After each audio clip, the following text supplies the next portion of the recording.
Well, after about 65 preseason team-by-team preview and prediction videos,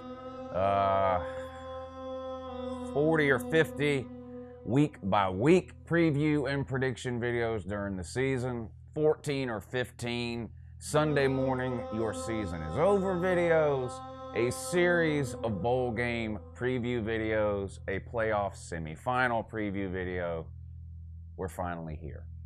The very last preview and prediction video of the 2018 college football season. And of course, this one features Alabama and Clemson for the 2018 college football national championship. Hats off to all the Clemson fans and the Alabama fans in the Uncle Lou comment section over the course of this season.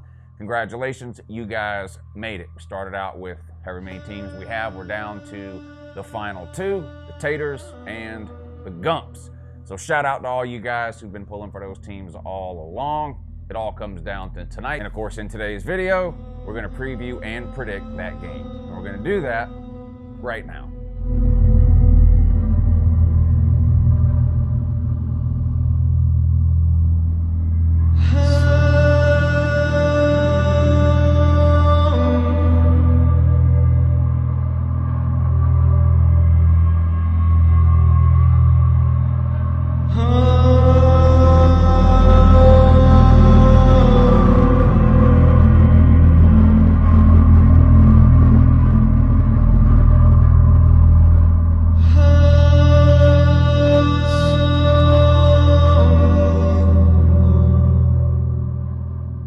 As usual, this preview and prediction video is going to be sponsored by the good people over at betnow.eu. There's a link in the description of this video. If you click that link, it'll take you over to betnow.eu, and they're going to get you set up with all your college football betting needs for the championship game tonight. All kinds of different ways to lose money or make money on that site during the national championship game tonight. They'll also get you set up for NFL playoff bets, Super Bowl, March Madness coming up, whatever you need. They'll take good care of you. Click the link in the description of this video. Sign up for an account over there. When you get signed up over there, make sure you enter the promo code Uncle Lou. That's one word, all lowercase letters, Uncle Lou, and they're going to get you set up on a bonus for whatever you deposit. Good luck. All right, here we go. Clemson versus Alabama for the 2018 College Football National Championship. Alabama comes into this game as a 5.5-point favorite. Which one of these two teams is going to be featured tomorrow morning on Uncle Lou's final Your Season is Over video? We'll find out soon. This game comes on tonight. Like I mentioned, Alabama's a 5.5-point favorite in this one. Of course, this is the fourth year in a row these two teams have met in the college football playoffs, right? Alabama has won 2. Clemson has won 1. Third time they've met in the championship game. Alabama won the first championship game. Clemson won the second championship game. Alabama beat Clemson in the semifinal rounds last year.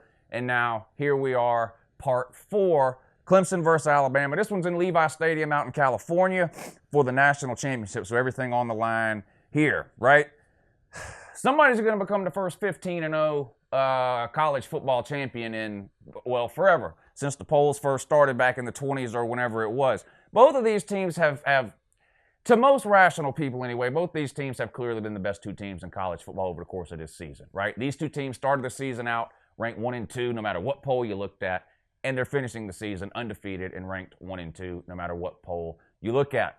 They cruised through the majority of their season, including their playoff rounds. Clemson had a couple of tests, one early on the road against Texas A&M, and a home game against Syracuse, I believe it was, week 5 that was. That was the week they named Trevor Lawrence the starter. Kelly Bryant quit the team. Trevor Lawrence got hurt in the first half of that game. They had to bring in someone no one's ever heard of. Clemson ended up winning that game. Other than that, Clemson has pretty much rolled. Clemson has won their games by an average of 29 points this year. So steamrolled through the competition. Bama, same story, right? Absolutely steamrolled almost everybody they played, winning by an average of 31 points this season. Bama's only real test came in the SEC championship game against Georgia, where for the second year in a row, the better team found a way to lose by calling what can only be described as probably the worst play call in the history of modern college football, when Kirby Smart decided it was a good idea to put a true freshman quarterback in on 4th and 11. A true freshman quarterback who really didn't know what he was doing on 4th and 11 and try a fake punt against an Alabama team that was set up in a punt-safe formation. Why? Hello, darkness, my old friend. I've come to talk with you again. Damn it. Anyway, stay focused here. Yeah, that is the goal. Tua versus Trevor Lawrence, right? Sophomore sensation, freshman sensation. Trevor Lawrence, like I mentioned, came the starter at Clemson in Week 5. He played in the first 4 games.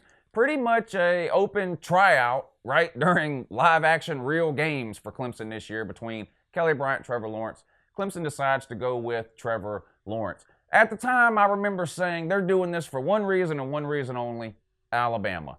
And here they are. So we're going to see if this pays off for Clemson or not. Of course, last year when Clemson and Alabama played, Alabama dominated that game, and offensively, Clemson really wasn't able to get anything going. And the narrative or the reason why, if you ask most Clemson fans or if you just watch the game, Kelly Bryant just wasn't able to do anything through the air with the ball against Alabama last year. And I don't think anyone would argue, and I know Clemson fans still love Kelly Bryant. I get that. And he was a good quarterback for you guys. He did not have the arm that Trevor Lawrence has. I mean, nobody has the arm Trevor Lawrence has in college. Maybe Jacob Eason. Jacob Eason and Trevor Lawrence have the 2 best arms in college football, and it's not even close. Trevor Lawrence, though, has looked really, really good this year. Now, he doesn't give you, I don't think, all of the running capability that Kelly Bryant gives you, but Trevor Lawrence is not a statue in the pocket. Trevor Lawrence can move around. Now, he'd much rather sit in the pocket and sling the ball, but he can move around if he needs to. And, of course, Tua from Alabama comes in last year in the second half of the national title game, wins the game for Alabama, runs through this season, came in second in the Heisman voting behind a center fielder, a 5'10" center fielder from Oklahoma. But hats off to Tua, though. So those are your 2 stars of the game, really. Now, obviously, both these teams are loaded with stars, right? You don't get to 14-0 beating opponents by 29 and 31 points on average, respectively, by having just one good player. Both of these teams are loaded with NFL players. Pretty much every receiver on Alabama's team going to be playing on Sundays. Every year, you don't even really have to look at the roster, and you just can know that half their defense will be playing in the NFL, and at least half their offensive line will be playing in the NFL. Bama's got an NFL running back or 2. They've always got great linebacker. I mean, it's Alabama defense. That's all you really need to know. You look over at Clemson. As good as Alabama's defense has been over the last few years, I don't think Alabama's ever had a front 7 like Clemson has this year. Now, obviously, they're missing Dexter Lawrence, suspended for cheating. More on that later in the video. So, missing Dexter Lawrence, you get Huggins in. The same guy played for him in the Notre Dame game. Huggins has a ton of experience, and Huggins would start almost anywhere else, right? But Clemson's just loaded with NFL players on their defensive front, so Huggins sort of the odd man out, but he's a really good player. Tua, is he 100% with his ankle? We'll see. He looked pretty good last week against the Land Thieves. And Christian Miller, questionable for Alabama, too, with a hamstring. He'll probably play. Would be my guess, though, but we'll see. So other than that, both of these teams come into this game pretty healthy. We'll see how it works out for them. Stars, we mentioned them on Alabama. Clemson, the front 7 is unreal. Etienne, great. Etienne, whatever the hell. I don't speak French, and I don't understand why, really, you would recruit a French guy, but nevertheless, you did. Etienne, whatever his name is, really, really good running back. Of course, Hunter Renfrow, been in college since before the BCS even started. This guy has been around since forever and a day. I think he enrolled in Clemson in the 90s. And T. Higgins, sort of a deep threat. Probably Clemson's, I think T. Higgins is probably the Clemson wide receiver with the highest ceiling, especially in the NFL. We'll see. I think he's a sophomore this year. He'll have a huge year next year. He could go pro after that. But anyway, Clemson's loaded on offense, loaded on defense. Alabama's loaded on offense, loaded on defense. The top 2 coaches in college football, right? I mean, I know some people are going to want to put some other names maybe at 2. I don't see how anybody puts another name at 1 other than Nick Saban. You're just an idiot if you do that. And I think most people have Dabo as probably the second best coach, right? Been to the playoffs how many years in a row? Won a national title, wins the ACC every single year, it seems like. Top 5 recruiting classes year after year after year. I mean, I don't see how you can argue these being the best 2 coaches in college football. This seems like a pretty evenly matched game to me. Now, look at weaknesses or like what each team may try to exploit on the other team, right? Let's start with Clemson's weaknesses. Are there any? Hard to really classify anything as a weakness, honestly, on either of these 2 teams. But if you look at Clemson, week 2, Texas A&M, Gave up a ton of yards through the air to Kelly Mond and some of those big receivers. And, of course, we already mentioned Alabama loaded at the wide receiver position, and Tua, one of the most accurate quarterbacks in college football. If he has a clean pocket, though. And we'll talk about that in a second. So Clemson's got to be careful here on the back end. They gave up 600-something yards passing to Jake Bentley in South Carolina. I don't understand. That's half a season's worth of yards Jake Bentley got in that Clemson game. I know Clemson won the game and it wasn't even close, but it's hard to make excuses or justify giving up that amount of yards to Jake Bentley is Brett Favre without the positives, without the upside. Take everything bad about Brett Favre, that's Jake Bentley, right? Brett Favre, all-time NFL interception leader. Never saw a receiver that was covered. Brett Favre, Jake Bentley's the same way. Jake Bentley has never seen a receiver that didn't look open to him. Every single time he thinks the receiver's open. Anyway, what am I talking about? South Carolina, irrelevant team. Yeah, I do love Will Muschamp, though. Thank you, sir. Keep up the good work. Anyway, the point is, what is the point? I don't even know what the point is. Oh, Clemson's got to be careful on the back end, and the best way to make up for maybe having some shortcomings in the back end of your defense is what? Pressure on the quarterback, and Clemson is built to do that. And that brings me to Alabama's weakness. And again, these aren't really weaknesses. I mean, but you know, you're trying to look for anything you can on these two teams to try to exploit. Georgia showed us in the SEC title game against Alabama that if you can get some pressure on Tua, he's not Superman, right? I mean, he can be rattled. He can make mistakes. Tua looked absolutely terrible in the SEC championship. I mean, this isn't a trash talk video. Listen, if I'm going to knock Clemson for giving up a bunch of yards in a close game to Texas A&M and all these yards passing to South Carolina, even though they won those games, and we're doing a preview video here, you got to try to point out something. And let's just be honest, even Alabama fans have to admit, if you watch that Georgia game, Tua was running for his life the entire time and did not look like the Tua that we'd seen earlier in the season. And I don't want to hear the injury excuse either. He didn't get stepped. His ankle didn't get stepped on to the third quarter. He sucked the entire first half. You can tell me he came into the game injured if you want. That's fine. He played the entire season injured and still lit everybody up. This dude lives in the injury tent. He's the softest player in college football, and it's not close. So I think, obviously, if you're Clemson, the plan is going to be to get as much pressure on Tua as you possibly can. Now, if Clemson is able to do that with just their front four, that's a huge benefit for Clemson and an advantage for Clemson, right? If they can get pressure with that elite front four on Tua, right, and drop 7 into coverage. In other words, if they can pressure Tua without having to send the house or blitz, right? Huge advantage for Clemson, in my opinion. Tua, for all the good that Tua has done, he's the softest player in college football. This guy's lived in the injury tent for the entire season. Watch the game tonight. Every time he comes off the field, he'll run straight to the injury tent. He can't help it. I don't understand what it is.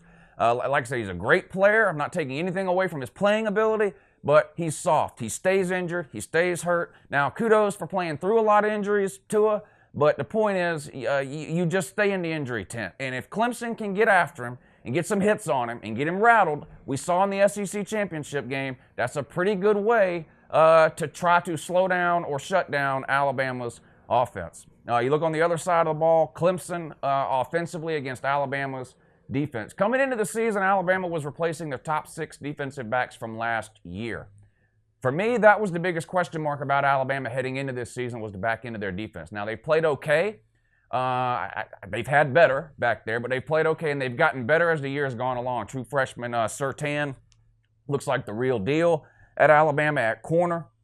And I wouldn't consider that at this point a weakness for Alabama, but it is inexperienced compared to their front 7, right? They've got great linebackers. Quentin Williams on the defensive line is a nightmare. Quentin Williams on Alabama's defensive line may be better than any one player on Clemson's defensive line. I still think as a whole I would take Clemson's front 4 over Alabama, but that Quentin Williams is a huge problem no matter who you're playing. Clemson's got to do something about him. Alabama, I don't think Alabama's going to do anything different than what we've been seeing all year long. I think Alabama's going to come out and try to sling the ball around with Tua and take advantage of Clemson's secondary, which, as I've mentioned, we've seen a couple of times this season, can be exposed if attacked the right way. So we'll see. Listen, this is a hard game to pick for me. I've even talked about it on live stream and in a couple of videos over the last couple of weeks. Obviously, the first 2 playoff games, I picked within 5 seconds of them being announced. I mean, I think anyone with a brain knew those 2 games weren't going to be any contest and weren't going to be close, and they weren't. To me, this one is not the same way. Alabama is a 5.5-point favorite. I get that. They're Alabama, right?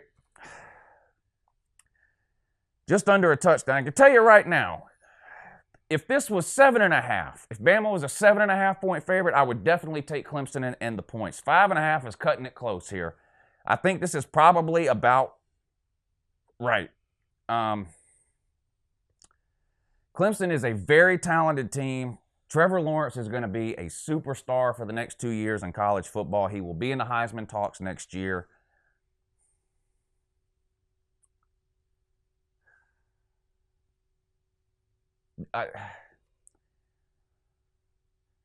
I'm going to take Bama and lay the 5.5.